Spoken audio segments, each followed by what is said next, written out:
தமிழ்நாடு மிகப்பெரிய உரிமை போராட்டத்தை நடத்த வேண்டிய நிலைமைக்கு தள்ளப்பட்டிருக்கிறத உணர்த்துறதுக்காக தான் இந்த அனைத்து கட்சி கூட்டத்தை ஏற்பாடு செஞ்சிருக்கிறோம். தொகுதி மறுசீரமைப்பு என்னும் கத்தி தென்னிந்தியாவோட தலைக்கு மேலே தூங்கிக்கிட்டு இருக்கு. இதனால தமிழ்நாடு கடுமையாக பாதிக்கப்பட்டிருக்கு. இன்னைக்கு தமிழ்நாடு 39 நாடாளுமன்ற இதை குறைக்கிற அபாயம் நெருங்கிக்கிட்டு இருக்கு. ஒன்றிய அரசு 2026ஆம் ஆண்டில் மக்களவை தொகுதிகளோட எண்ணிக்கையை மறுசீரமைப்பு செய்ய போகுது. பொதுவாக இதை மக்கள் தொகையை கணக்கிட்டு தான் செய்வாங்க.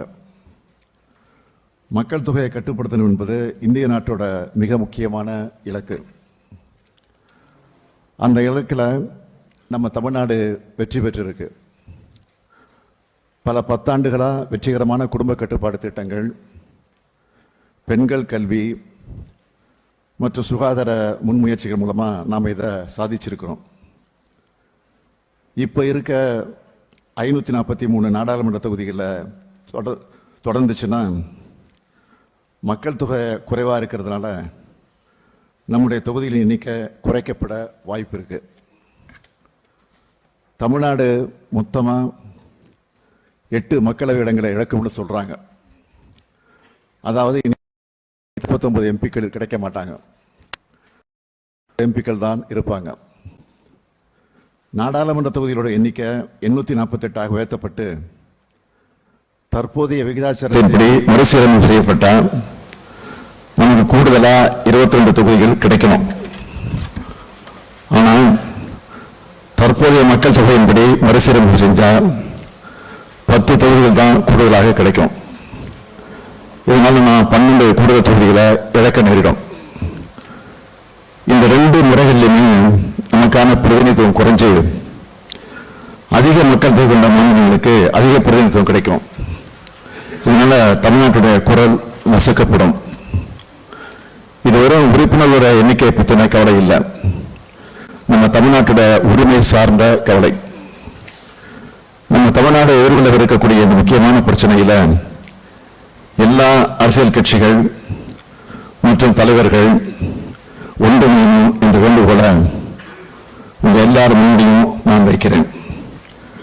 எல்லா கட்சிகளும் கட்சி எல்லைகளை கடந்து குரல் கொடுக்கணும் அப்படின்னு கேட்டுக்கிறேன். மக்கள் தொகை அடிப்படையில் மறு சீரமைப்பு செஞ்சா அது தமிழ்நாட்டோட மக்களோட பிரதிநிதித்துவத்தை எண்ணிக்கையை குறைச்சிடும். எனவே இந்த சதியை நாம் அனைவரும் சேர்ந்து முறியடிச்சாகணும். மக்கள் தொகை அடிப்படையில் மக்களவை, மாநிலங்களவை மற்றும் சட்டமன்ற பிரிவுகளோட இடங்கள் குறையும்னு சொல்றது மக்கள் தொகை கட்டுப்பாட்டின் கொள்கையை முனைப்பா செயல்படுத்தி நாட்டு வளர்ச்சியில் பெரும் பங்காற்றுள்ள தென் மாநிலங்களுக்கு தரப்படுகிற தண்டனையாகத்தான் அமையும். இதை முன்கூட்டியே உணர்ந்துதான் கடந்த ஆண்டு பிப்ரவரி மாதம் 14ஆம் நாள் தமிழ்நாடு சட்டமன்றத்தில் நம்ம தீர்மானத்தை நிறைவேற்றணும். தமிழ்நாட்டோட உரிமை, கூட்டாட்சி கருத்தியலோட கோட்பாடு, தமிழ்நாட்டு மக்களோட பிரதிநிதித்துவம் உள்ளிட்ட எதுவும் பாதிக்கப்படக்கூடாது என்பதை தீர்க்கமா திடமா அப்பவே நாம வலியுறுத்தி இருக்கிறோம். இந்த தொகுதி மறுசீரமைப்பு என்பது தமிழ்நாட்டுக்கு மட்டுமல்ல, ஒட்டுமொத்த தென்னிந்தியாவுக்கு அபாயமான செயல். இதுல நமக்குள்ள கருத்து மாறுபாடு இருக்குதுன்னு இருக்காது, நமக்குள்ள கருத்து மாறுபாடு நிச்சயமா இருக்காதுன்னு நான் நினைக்கிறேன், இருக்கக்கூடாதுன்னு விரும்புகிறேன். இந்திய நாட்டோட கூட்டாட்சி அமைப்புக்கும் தென் மாநிலங்களோட அரசியல் உரிமைக்கும் இது அச்சுறுத்தலை ஏற்படுத்துது. இது இந்திய ஜனநாயகத்தில் தமிழ்நாட்டுக்கு கிடைக்கிற அரசியல் பிரதிநிதித்துவ உரிமை மீதான நேரடி தாக்குதல். இப்படி ஒரு சம நீதியற்ற அமைதியான தொகுதி மறுசீரமைப்பு செயல்படுத்தப்பட்டால் இந்திய அரசியலில் தமிழ்நாட்டோட குரல் நெரிக்கப்படும்.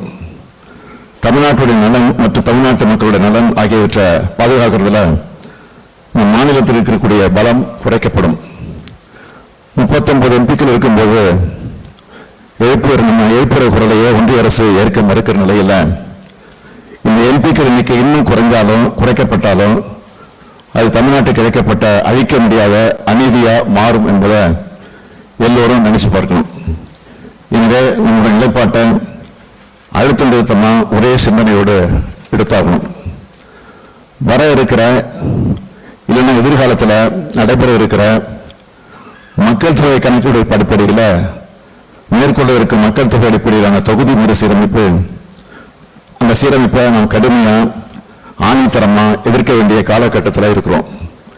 எனவே உறுதியான ஒரு தீர்மானத்தை நிறைவேற்ற வேண்டும் என்று சொல்லி நான் அந்த தீர்மானத்தை முன்வைக்கிறேன்.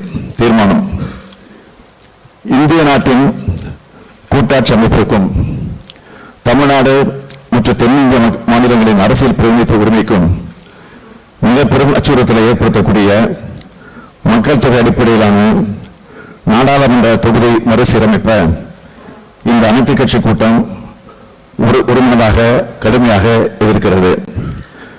நாட்டின் நலனுக்காக மக்கள் தொகை கட்டுப்பாட்டை முனைப்பாக செயல்படுத்திய ஒரே காரணத்திற்காக தமிழ்நாடு உள்ளிட்ட தென் மாநிலங்களின் நாடாளுமன்ற பிரதிநிதித்துவம் குறைக்கப்படுவது முற்றிலும் நியாயமற்றது. இந்த வகையில் மக்கள் தொகை கட்டுப்பாட்டை அனைத்து மாநிலங்களும் முன்னெடுப்பதை ஊக்குவிக்கும் வகையில் 1971ஆம் ஆண்டு மக்கள் தொகை அடிப்படையிலேயே நாடாளுமன்ற தொகுதியில் தொடர்ந்து வரையறுக்கப்படும் என்று கடந்த 2000 ஆண்டில் அன்றைய பிரதமர் அவர்கள் உறுதியளித்தவாறு தற்போதும் இந்த வரையறை 2026 மேலும் 30 ஆண்டுகளுக்கு நீட்டிக்கப்படும் என்று மாண்புமிகு பிரதமர் அவர்கள் நாடாளுமன்றத்தில் உறுதி அளிக்க வேண்டும். மேலும் நாடாளுமன்றத்தில் தற்போது உறுப்பினர் எண்ணிக்கை உயர்த்தப்படும் பட்சத்தில் 1971ஆம் ஆண்டு மக்கள் தொகை அடிப்படையில் தற்போது நாடாளுமன்றத்தின் இரு வகைகளிலும் மாநிலங்களுக்கிடையே எந்த விகிதத்தில் தொகுதி எண்ணிக்கை உள்ளனவோ அதே விகிதத்தில் தமிழ்நாடு உள்ளிட்ட தென் மாநில தொகுதியின் எண்ணிக்கையை உயர்த்துவதற்கு தேவையான அரசியல் சட்ட திருத்தத்தை மேற்கொள்ள வேண்டும் என ஒன்றிய அரசை இந்த அனைத்து கட்சி கூட்டம் வலியுறுத்துகிறது. தொகுதி மறுசீரமைப்புக்கு தமிழ்நாடு எதிரானதாக இல்லை என்றும் அதே சமயம் கடந்த 50 ஆண்டுகளாக சமூக பொருளாதார நலத்திட்டங்களை சிறப்புற செயல்படுத்தியதற்கான தண்டனையாக தொகுதி மறுசீரமைப்பு அமைந்துவிடக்கூடாது எனவும் அனைத்து கட்சி கூட்டம் வலியுறுத்துகிறது. இக்கோரிக்கைகளை தமிழ்நாட்டின் குறைந்தபட்ச கோரிக்கைகளாக அனைத்து கட்சி கூட்டம் முன்வைக்கிறது. இக்கோரிக்கைகளையும் அவை சார்ந்த போராட்டத்தை முன்னெடுத்துச் செல்லவும் மக்கள் மத்தியில் இப்பிரச்சனை குறித்த விழிப்புணர்வை ஏற்படுத்திடவும் தமிழ்நாடு உள்ளிட்ட தென் மாநிலங்களில் இருந்து நாடாளுமன்ற உறுப்பினர்களை கொண்ட கட்சிகளின் பிரதிநிதிகள் அடங்கிய கூட்டு நடவடிக்கை குழு ஒன்றை அமைத்திடவும் அதற்கான முறையான அழைப்பை மேற்படி கட்சிகளுக்கு அனுப்பி வைக்கவும் இக்கூட்டம் தீர்மானிக்கிறது. இந்த தீர்மானத்தின் மீதான உங்களுடைய கருத்தை அனைத்து கட்சி தலைவர்களும் பதிவு செய்ய வேண்டும் என்று கேட்டுக்கொள்கிறேன். மீண்டும் உங்கள் எல்லோருக்கும் என்னுடைய மனமார்ந்த நன்றியை தெரிவிச்சுக்கிறேன். பாதகம் செய்பவரை கண்டால் நாம் பயம் கொள்ளலாகாது பாப்பா. மோதி மிதித்து விடு பாப்பா, அவர் முகத்தில் உமிழ்ந்து விடு பாப்பா. அண்மை செய்திகளை உடனுக்குடன் தெரிந்து கொள்ள இணைந்திருங்கள் எம் நாடு தொலைக்காட்சியுடன்.